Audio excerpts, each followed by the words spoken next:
through 75 counties and hundreds of investigations, from the most violent crimes to petty infractions. This is Arkansas Crime Watch with Kevin Kelly. An Alexander police officer charged with manslaughter in the death of another officer. Good evening and thanks for watching Arkansas Crime Watch on Fox16.com. I'm Kevin Kelly. Calvin Sawyers turned himself into Arkansas State Police last Wednesday. His bond set at $15,000, which he later posted. Our Hunter Hoagland talked to the suspect's neighbors who were still struggling to understand what happened and why. Kind of shocking, just couldn't believe it, you know. I mean, it's something like that happening. On June 3rd at 7:12 p.m., gunshots sounded on Evergreen Drive. I heard a male voice holler several times. The screams coming from this house where Officer Calvin Sawyers lives. Investigators say Officer Scott Hutton drove to Sawyers' house to pick up a patrol car, and after knocking on the door, he was shot. But then I finally spotted the tape that they put up, you know, and I said, no. Something bad happened. The affidavit says Sawyers told investigators he saw a person on his porch with a gun, not knowing it was his fellow officer.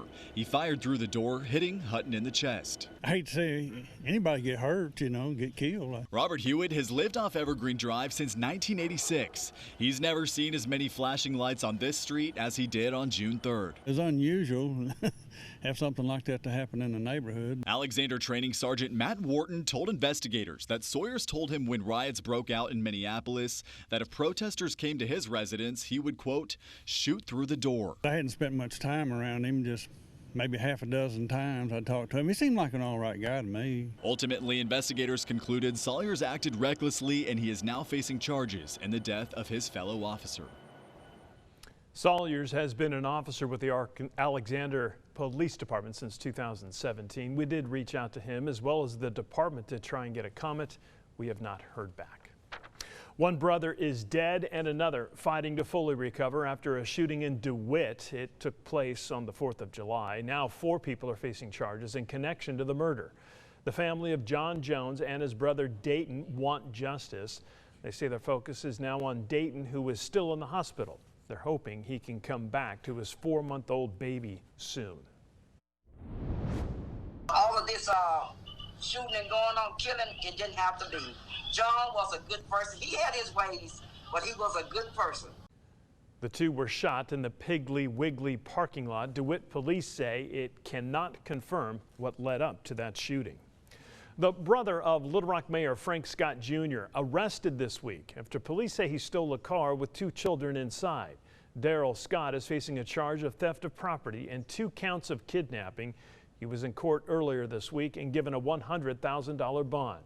Scott is accused of stealing a car from Baptist Health with the kids inside. Police say the children are not believed to be related to him. According to the police report, Scott used the kid's cell phone to call the parents, telling them, "Don't worry, I'm the mayor's brother." He then parked at McCain Mall in North Little Rock, where he was later arrested. Meanwhile, Mayor Frank Scott Jr. issued a statement. It reads, "This is an extremely difficult season in the life of my younger brother. My family cares deeply about him, and we are seeking medical and professional help as he manages this crisis. My heart goes out to the children who were involved. While my life in many regards is public, my family members remain private individuals. I ask that you respect my family's privacy and pray that my brother gets the treatment he needs and that justice is served." Little Rock police are investigating a fatal hit and run that happened Tuesday morning. Authorities were called out to 12th and Woodrow Streets just before 5:30 in the morning. They say Juanita Barker was pronounced dead at the scene. According to the report, the driver involved left the scene but later returned and spoke with officers. So far, no charges have been filed as the investigation continues. Law enforcement still trying to track down whoever stole this U.S. Army Reserve Humvee at gunpoint. It was out on a test drive near Fort Smith early last week when the driver stopped to help someone in a truck that appeared to have broken down. The Humvee's driver was not hurt, but the Humvee, as you can see here, was found upside down in a ditch about an hour later. So far, no one has been arrested.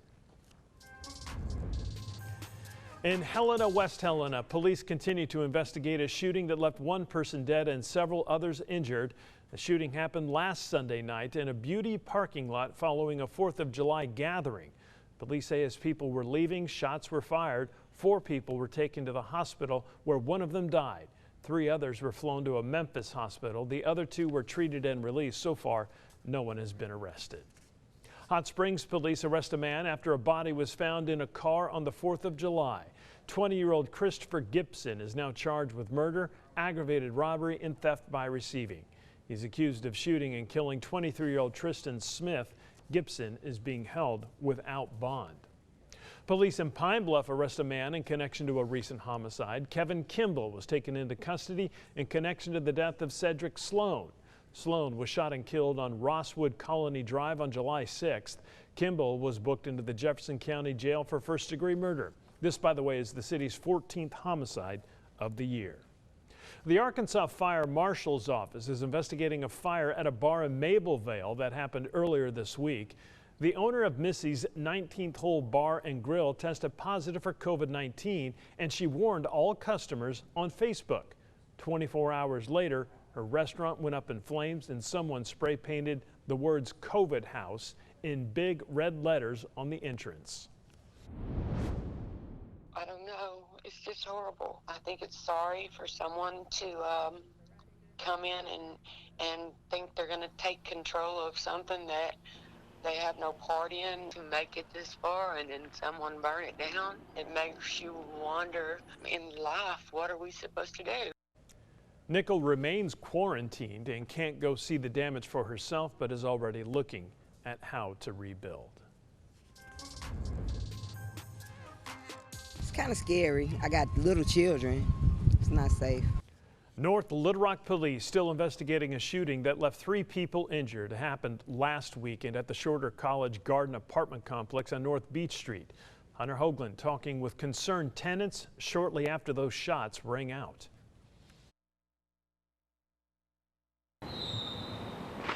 What neighbors thought were leftover fireworks It's kind of nerve-wracking. ended up being gunshots. When I saw yellow tape, I said, did someone die? Audrey Marion has lived in the Shorter College Garden apartments for 2 years. She has kids and after today wants to find a new place to call home. We just had somebody die last month, a 15-year-old teenager, and we don't really know who did it and how, so it's kind of scary. Those feelings echoed by another woman in the apartment complex watching over her pride and joy. These my grandbabies, Brianna and Rayleigh.